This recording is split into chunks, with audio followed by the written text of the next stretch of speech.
নির্মম বর্বরতা, একের পর এক লাশ, ধ্বংসস্তূপের জনপদ যাত্রাবাড়ি এলাকা, যেখানে মুহুর্মুহু টিয়ার সেল আর সাউন্ড গ্রেনেডের শব্দে কেঁপে ওঠে আকাশ, যেখানে বারুদের গন্ধ ছড়ায় বাতাসে। আজও যেখানে স্বজন হারানোদের চোখের জলে ভিজে পিচ ডালা পথ, যে নিষ্ঠুরতা হার মানায় জার্মানির স্ট্যালিন গ্রাতখ্যাত গণহত্যাকেও। আমার ছেলের কোনো দোষ ছিল না। পুলিশের গুলিতে স্কুল পড়ুয়া ছেলের প্রাণহানিতে এমন আহাজারি মায়ের। এখনো শত শত মা বাবা বিচারের দাবি নিয়ে থানায় থানায় ঘুরে বেড়াচ্ছেন। তৎকালীন পুলিশ সদস্য ও আওয়ামী লীগের কর্মীদের বাধার মুখে সন্তানদের বাঁচাতে না পারার আক্ষেপ আজও তাদের কাঁদায়। গড়িয়ে পড়ে নোনা জল। আমার ছেলেরে কেন নির্মমভাবে এইভাবে হত্যা করছে, কিভাবে গুলি করছে, এটা কার গুলি, কিসের গুলি? তাহলে এই গুলি দেখলেই তো বোঝা যায়। তা আমি আর বিচার চাই, সুষ্ঠু বিচার চাই। আমার ছেলেরে যেভাবে হত্যা করছে, হত্যার বিচার চাই আমি। করতে যাই শহীদ হয়ে গেছে।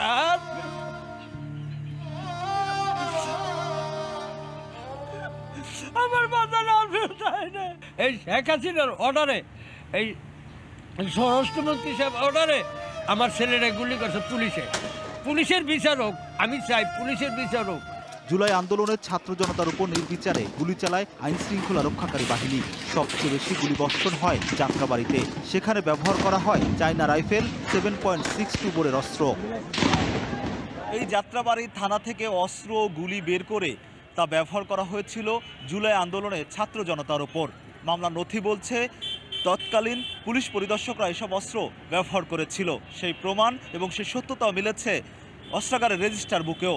সেখানে দেখা গেছে পুলিশের তৎকালীন ডিসি, এডিসি, এসিরা এসব অস্ত্র ব্যবহারের নির্দেশ দিয়েছিল। যাত্রাবাড়ি থানার অস্ত্রাগারের রেজিস্টার খাতার তথ্য বলছে 17 থেকে 22 জুলাই 5 দিনে পুলিশ সদস্যদের নামে ইস্যু করে আন্দোলনে নিয়ে যাওয়া হয় চায়না রাইফেলের 2860টি গুলি, যার মধ্যে তৎকালীন ডেমরাজনের এসি ও এডিসির নামে ইস্যু করা আছে 300টি গুলি। এছাড়া পুলিশের এসআই ও এএসআইদের নামে বিপুল পরিমাণ গুলি ইস্যু রয়েছে এখানে। গুলির ঘটনায় হওয়া যাত্রাবাড়ি থানার 5টি মামলার সিআর গুলির সংখ্যা অর্ধেকেরও কম। মামলাগুলোর নথিতে বলা হয় এই 5 দিনে ছাত্র জনতার আন্দোলন দমনে চায়না রাইফেলের 1125টি গুলি ফায়ার করে পুলিশ। সেখানে এই 5 দিনে বিভিন্ন ধরনের প্রায় 18,000-এর মতো গুলি ফায়ারের কথা উল্লেখ করা হয়।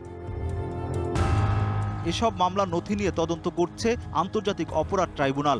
ইতিমধ্যে এ সংক্রান্ত তথ্য উপাত্ত চেয়ে সংশ্লিষ্ট কর্তৃপক্ষকে চিঠি দিয়েছে সংস্থাটি। তাগিদ আসে জড়িতদের বিরুদ্ধে আইনি ব্যবস্থা নেওয়ার। গভর্নমেন্ট অর্গানাইজেশনের রিপোর্টের মাধ্যমে দেখেছি যে মরণঘাতী অস্ত্র ব্যবহার হয়েছে, যা আমরা তদন্তে ইতিমধ্যে গ্রহণ করেছি। এই আইনে এই মরণঘাতী অস্ত্র ব্যবহারের কোনো সুযোগ নেই। বাংলাদেশে প্রচলিত কোনো আইনেই নিরীহ নিরস্ত্র ছাত্র জনতার উপরে পুলিশ হত্যার উদ্দেশ্যে গুলি করতে পারে না। এটা যদি ফাইনালি তদন্তে প্রকাশিত হয়, তাহলে আমরা তাদের বিরুদ্ধে যেভাবে বিচারের ব্যবস্থা আছে আমরা সেভাবে বিচারে এগিয়ে নিয়ে যাব। প্রাণঘাতী এগুলি ব্যবহারে নির্দেশদাতাদের গ্রেপ্তার না করলে জনমনে উদ্বেগ সৃষ্টি হবে, এমন মত অপরাধ বিশেষজ্ঞদের। বিচারের বাইরে কাউকে পার পাইয়ে দেওয়া অথবা কাউকে নির্দোষ প্রমাণ করা আইন কিংবা বিধি বহির্ভূতভাবে, তখন কিন্তু পরস্পর সন্দেহ এবং অবিশ্বাসের জায়গাটা আরও ক্রমান্বয়ে বাড়তে থাকবে। আইনি প্রক্রিয়া অবলম্বন করার মধ্যে দিয়ে স্বচ্ছতা, স্পষ্টতা এবং জবাবদিহিতার মধ্যে যত দ্রুত এই বিষয়গুলো নিষ্পত্তি বা শুরু হবে, গণঅভ্যুত্থানের ফলাফল কিন্তু মানুষের জীবনে ততই দ্রুততার সাথে ইতিবাচক ভূমিকা রাখতে পারবে। জুলাই গণঅভ্যুত্থানে যাত্রাবাড়ি সহ ঢাকার আরও 6টি থানা এলাকায় সবচেয়ে বেশি গুলি ব্যবহার করে আইন শৃঙ্খলা রক্ষাকারী বাহিনী। আন্দোলনকারীদের লক্ষ্য করে 25,000-এর বেশি গুলি চালানো হয়, যার মধ্যে এসএমজি, চায়না রাইফেল, পিস্তলের গুলি ব্যবহার হয়, যার সবগুলোকে প্রাণঘাতী বলছেন বিশেষজ্ঞরা। Rakib Hossain, DBC news, Dhaka.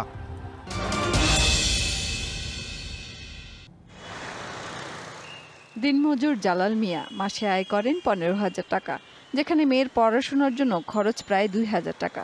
বাকি টাকায় চিকিৎসা, খাবার খরচ সহ অন্যান্য আনুষঙ্গিক ব্যয়গুলো মেলাতে হিমশিম খেতে হয়। এর মধ্যে নতুন করে ভ্যাট বৃদ্ধির প্রভাবে বেড়েছে খরচের চাপ। আয়ের সাথে ব্যয় মেলাতে না পেরে ধার করে জীবন চালাতে হচ্ছে।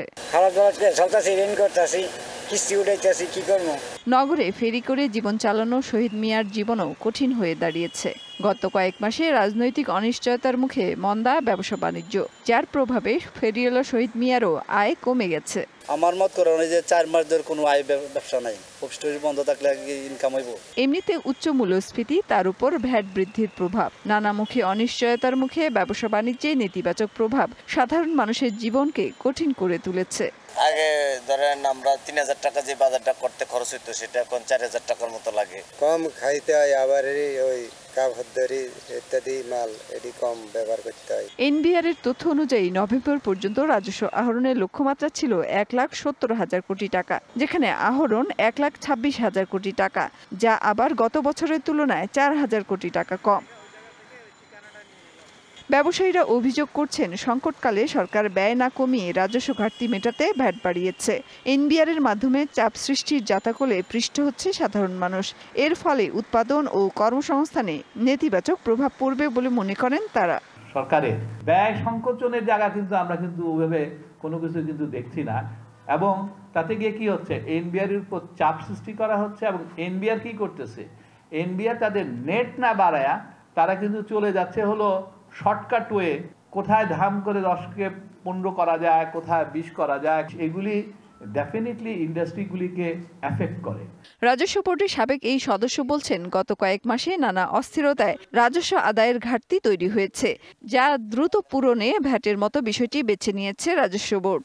আয়কর যদি বাড়ান তাহলে এটা রেজাল্ট আসতে আসতে অনেক সময় লাগে, কিন্তু ভ্যাট যদি আপনি বাড়ান তাহলে সাথে সাথে এই রেজাল্ট পাবেন, যার কারণে গভর্নমেন্ট সিলেক্ট করেছে আমার ধারণা ভ্যাট বাড়ানো।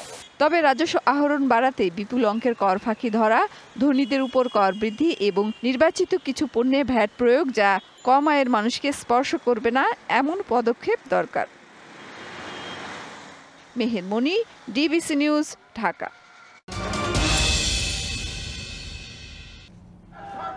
স্বৈরাচারের তকমা নিয়ে পতন হয়েছে আওয়ামী লীগ সরকারের। সারা দেশের মতো রাজশাহীতেও দমন পীড়নে কোণঠাসা বিএনপি 1.5 দশক পর অনেকটাই ফুরফুরে। তবে একাধিক ধারায় বিভক্ত থাকায় হতাশায় তৃণমূলের নেতাকর্মীরা। সিটি কর্পোরেশন নিয়ে গঠিত রাজশাহী 2 আসনে বিএনপির প্রার্থী হতে পারেন চেয়ারপারসনের উপদেষ্টা মিজানুর রহমান মিনু। এছাড়াও গুঞ্জন রয়েছে আসনটি থেকে প্রার্থী হতে পারেন সিনিয়র যুগ্ম মহাসচিব রুহুল কবির রিজভী। দুই পক্ষই শক্তিশালী বলয় তৈরির চেষ্টা করছে, যার ইঙ্গিত বেশ স্পষ্ট। রিজভীর আশীর্বাদে মহানগর বিএনপির আহ্বায়ক এরশাদ আলী ঈশা ও সদস্য সচিব মামুনুর রশিদ। তবে বিএনপির নেতাদের দাবি, জনগণের ভোটের অধিকার ও আইনের শাসন প্রতিষ্ঠায় একাট্টা তারা। কেন্দ্রের নির্দেশে জোর দিচ্ছেন রাষ্ট্র মেরামতের 31 দফায়। আমরা জনগণের জন্য কাজ করতে চাই, জনগণের গণতন্ত্রের জন্য, ভোটের অধিকার প্রতিষ্ঠার জন্য। আমরা নির্বাচনের জন্য সম্পূর্ণ প্রস্তুত। নির্বাচিত সরকার দ্বারা যে সংস্কার করার দরকার, এটা নির্বাচিত সরকার দ্বারা এটা সম্ভব। আমাদের দলের শতভাগ আমরা ঐক্যবদ্ধ। অন্যদিকে জামায়াতে ইসলামীতে নেই দৃশ্যমান কোনো অভ্যন্তরীণ বিরোধ। দীর্ঘদিন পর প্রকাশ্য রাজনীতির সুযোগ পেয়ে সংগঠনকে শক্তিশালী করতে মনোযোগী দলটি। রাজশাহী 2 থেকে প্রার্থী কে হচ্ছেন তা খোলাসা করেনি দলটি। তবে সম্ভাব্য প্রার্থী হিসেবে মহানগর জামায়াতের নায়েবে আমির আবু মুহাম্মদ সেলিম, সেক্রেটারি জেনারেল ইমাজউদ্দিন মণ্ডল ও সহকারী সেক্রেটারি জেনারেল মাহবুবুল আহসান বুলবুল সহ আরও কয়েকজন আলোচনায় আছেন। 36 জুলাইয়ের পর নতুন করে সাংগঠনিক কার্যক্রম পরিচালনা করার সুযোগ আসছে। আমরা একদম নিচ থেকে শুরু করছি, সেখান থেকে সংগঠনকে আবার গুছানোর চেষ্টা করছি। রাষ্ট্রের সকল সেক্টর অর্গানগুলো আরও গুছিয়ে তারপরে নির্বাচন করা আমি মনে করি, তবে সেটা খুব বিলম্ব না। এদিকে বৈষম্য বিরোধী ছাত্র আন্দোলনের সমন্বয়করা বলছেন, বর্তমান বাস্তবতায় প্রত্যেকটি রাজনৈতিক দলেরই সংস্কার প্রয়োজন। সংস্কার, পলিটিক্যাল যেই রিফর্মটা প্রয়োজন, প্রত্যেকটা দলেরই পলিটিক্যাল রিফর্ম প্রয়োজন। তো যদি সহাবস্থানে থেকে ভালোভাবেই আগায়, একজন আরেকজনের প্রতি সহানুভূতিশীল হয়, তাহলে আশা করা যাচ্ছে যে কোনো দলই অখুশি হবে না এবং একটা ভালো একটা রাজনৈতিক বন্দোবস্ত হবে দ্বিতীয় স্বাধীনতার পরে। রাজনৈতিক বিশ্লেষকরা বলছেন, দেশের আগামীর গণতান্ত্রিক যাত্রা স্বচ্ছ করতে ভোটে সব রাজনৈতিক দলের অংশগ্রহণ নিশ্চিত করতে হবে। সামনে নির্বাচন কখন হচ্ছে, নির্বাচন কারা কিভাবে চাচ্ছে এবং কারা কিভাবে অংশগ্রহণ করছে, এই ব্যাপারগুলো নিয়ে একটা ত্রিসংকট বর্তমানে দেখা যাচ্ছে। কোনো কৌশলগতভাবে কোনো বড় রাজনৈতিক দল যদি নির্বাচন থেকে বের হয়ে যায় অথবা নির্বাচনে যদি না থাকে, তখন কিন্তু ইতিপূর্বে যে সংকটগুলো আমরা দেখেছি, যে আন্তর্জাতিক মহলে একটা গ্রহণযোগ্যতা পাওয়ার প্রশ্ন বিভিন্ন সময় হয়েছে, সেই প্রশ্নটা কিন্তু আবার উঠবে। আগামী নির্বাচনে জনপ্রতিনিধি বাছাইয়ে প্রতীকের চেয়ে প্রার্থীর বিষয়ে বেশি গুরুত্ব দেবে দীর্ঘদিন ভোট বঞ্চিত তরুণ প্রজন্ম, এমনটাই মনে করেন তিনি। DBC news desk. শেরপুরের ঝিনাইগাতি ও শ্রীবরদী উপজেলার বিকল্প সংযোগ সড়কের চাপাতলি সেতু, ধানশাইল ভটপুর সহ অন্তত 10 গ্রামের মানুষের দুর্ভোগ লাঘবে 3 কোটি 9 লাখ টাকা চুক্তিতে গেল বছরের মার্চে সেতু নির্মাণ শুরু করে ধ্রুব ট্রেড এজেন্সি। এই ঠিকাদারি প্রতিষ্ঠানের মালিক জেলা যুবলীগের সভাপতি, কামারের চর ইউপি চেয়ারম্যান হাবিবুর রহমান হাবিব ও যুবলীগ নেতা উজ্জ্বল সরকার। 5ই আগস্টের পর থেকে তারা আত্মগোপনে থাকায় বন্ধ রয়েছে কাজ। ঠিকাদার পালিয়ে যাওয়ায় শেষ হয়নি 5 উপজেলায় চলমান বেশিরভাগ উন্নয়ন কাজ। এতে ভোগান্তির পাশাপাশি ক্ষতির মুখে সরকারি সম্পদ ও অর্থ। দ্রুত চলমান কাজ শেষ করার দাবি স্থানীয়দের। অনেক লোক কষ্ট করতেছে, যাওয়া খুব মুশকিল। 1 হাঁটু পর্যন্ত খুঁড়ে রাখছে, এটা বালু দিয়ে পুরো করে না। রাস্তা সংস্কারের কাজের জন্য কোনো লোকজনও আসে না। দ্রুতই আমাদের এই কাজটা খুবই দরকার। শেরপুরে এলজিইডির 8 প্রকল্পের 435 স্কিমের 112টি চলমান কাজের বেশিরভাগ কাজ করত আওয়ামী লীগ নেতাকর্মীরা। এদের মধ্যে নিজেদের নামে বেনামে স্থানীয় এমপি, জেলা পরিষদ চেয়ারম্যান, মেয়র ও জনপ্রতিনিধি সহ নেতাকর্মীদের পরিচালিত প্রতিষ্ঠানের সংখ্যাও কম নয়। তাদের অনুপস্থিতিতে স্থবির প্রায় 100 কোটি টাকার কাজ। প্রশাসনে অনেক জায়গায় ধর্ণা দিলেও বলে যে 5 তারিখের পর তো কন্ট্রাক্টর সাপরা কাজ করতেছে না। খুব দুর্ভোগ পড়ছে এলাকার লোক। অনেক বলছে যে রাস্তাটা সময় কাজ করে, কিন্তু সে করে না। এটা কি ঠিকাদার নাকি কোনো ছোট আইছিলেন রাস্তা কাজ করে? এদিকে এলজিইডি বলছে পলাতক বা আত্মগোপনে থাকা ঠিকাদারি প্রতিষ্ঠানকে কাজ সম্পন্ন করে দিতে বারবার তাগিদ দেওয়ার পর চূড়ান্ত নোটিশও দেয়া হয়েছে। নির্ধারিত সময়ের মধ্যে কাজে না ফিরলে তাদের বিরুদ্ধে ব্যবস্থা নেওয়ার কথাও জানান এই কর্মকর্তা। আমরা নোটিশ করেছি, 28 দিনের নোটিশও দিয়েছি। যথাসময়ে যদি কাজ আবার শুরু না করে তাহলে আমরা আইনগত ব্যবস্থা এবং প্রয়োজনীয় ব্যবস্থা নেব। নতুন ঠিকাদার নিয়োগের মাধ্যমে চলমান ও অসম্পূর্ণ কাজ শেষ করে জনদুর্ভোগ লাঘব হবে এমন প্রত্যাশা স্থানীয়দের। DBC news desk.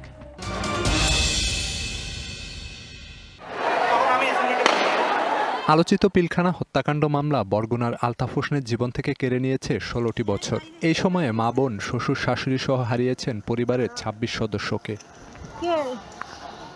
Altaf Hossain জেলে যাওয়ার সময় মেয়ে আফিয়া হোসেন রিফার বয়স ছিল 4 আর ছেলে আকিব হোসেন রাফি তখন 2 বছরের। জেলে দেখা হলেও একবার বাবাকে ছুঁয়ে দেখার সুযোগ হয়নি 2 সন্তানের। সবার বাবা সবার কাছে আছে, সবার সাথে একটা সম্পর্ক আছে। তো আমরা ছিলাম সবার থেকে আলাদা। আমরা পারতাম না আমার বাবার সাথে চাইলেই দেখা করতে, চাইলেই কথা বলতে। স্বামীর অনুপস্থিতিতে 2 সন্তানকে নিয়ে মানবেতর জীবন কাটে স্ত্রী শিরিন সুলতানার। আর জীবনটা তছনছ হয়ে গেছে, এগুলো ভাষায় প্রকাশ করা যাবে না যে আমি ছেলে মেয়ে নিয়ে কিভাবে দিন যাপন করছি। জামিনে মুক্তি পেলেও আলতাফ হোসেনের সামনে এখন অনিশ্চিত জীবন। 16 বছর মামলা চালাতে গিয়ে পুরো পরিবার প্রায় নিঃস্ব। চাকরি ফেরতের পাশাপাশি ক্ষতিপূরণ চান তিনি। বাবার দেখাইলে না, এই যে কষ্ট না, এটা তো 16টা বছরই চেপে রাখছি। সকলে আমাদের একটা এই পরিবার কি বিডিআর কল্যাণ সংস্থা আছে, একটা বিডিআর পরিবার কল্যাণ সংস্থা, ওখান থেকে একটা দাবি সবার জন্যই আছে আমাদের, চাকরি ফিরে পাওয়া এবং ক্ষতিপূরণ দাবি করা। 1992 সালে তৎকালীন বিডিআরে সিপাহী পদে যোগ দেন ঝালকাঠির নলছিটি উপজেলার নাঙ্গুলি গ্রামের মোস্তফা কামাল। তার চাকরিতে পরিবারের সুদিন ফিরবে প্রত্যাশা ছিল পরিবারের, কিন্তু হয়েছে উল্টো। 2009 সালে বিডিআর বিদ্রোহের ঘটনায় বিস্ফোরক মামলায় গ্রেপ্তার হন মোস্তফা কামাল। এরপর 16 বছরের বন্দি জীবন। মামলা চালাতে গিয়ে নিঃস্ব হয়েছে পরিবার। বসতবাড়ি বিক্রি করে আশ্রয় নিতে হয়েছে অন্যের বাড়িতে। জেলে থাকা অবস্থায় 2 মেয়ের বিয়ে হলেও অংশ নিতে পারেননি। অনেকে মারা গেছে, তাদের দেখতে পারে নাই এবং আর্থিকভাবে ক্ষতিগ্রস্ত হয়েছে।